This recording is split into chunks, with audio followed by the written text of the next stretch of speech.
તો આ તરફ વડોદરામાં અખાદ્ય ખોરાકની ઘટનાઓને ગંભીરતાથી લઈને મ્યુનિસિપલ કમિશનર અરુણ મહેશ બાબુની અધ્યક્ષતામાં યોજાયેલી સમીક્ષા બેઠકમાં ફૂડ સેફટી વિભાગે કડક પગલાં લેવાનો નિર્ણય કર્યો છે। શહેરમાં ખાદ્ય સામગ્રીના સેમ્પલિંગની સંખ્યા દર મહિને 50થી વધારીને 300થી 400 અને તબક્કાવાર 500 સુધી પહોંચાડવામાં આવશે। તમામ ઝોન અને વોર્ડમાં આવેલી હોટેલ્સ, રેસ્ટોરન્ટ્સ, કેન્ટીન અને સ્ટ્રીટ ફૂડ વેન્ડર્સના કિચનની સ્વચ્છતા, કુકિંગ ઓઇલ, કલરની ગુણવત્તા તેમજ ફૂડ લાયસન્સની કડક તપાસ કરાશે। આ કામગીરીનો રોજે રોજ action taken report deputy commissioner સમક્ષ સબમિટ કરવાનો રહેશે, જ્યારે સેમ્પલ ટેસ્ટિંગના રિપોર્ટ ઝડપથી આવે તે માટે લેબોરેટરીઓ સાથે મળીને આખી પ્રક્રિયા ફાસ્ટ ટ્રેક કરવાનું આયોજન કાઢવામાં આવ્યું છે।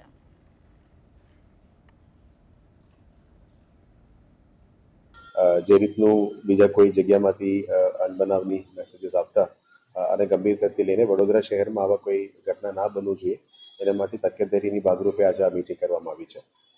સૌથી પહેલાં ફૂડ ઇન્સ્પેક્ટર્સનું કામગીરીને પણ અમે રિવ્યૂ કરવામાં આવ્યું અને કેટલા સેમ્પલ્સ લઈ રહ્યા છે, કેટલા લીગલ સેમ્પલ્સ અને કેટલા સર્વેલન્સ સેમ્પલ્સ લઈ રહ્યા છે એના ઉપર પણ અમે માહિતી મેળવી અને આવનારા દિવસોમાં મેક્સિમમ ટુ મેક્સિમમ સેમ્પલ્સ આપણે લેવા માટે દરેક ઝોનમાંથી, બોર્ડમાંથી લેવા માટે મેં સૂચના આપી।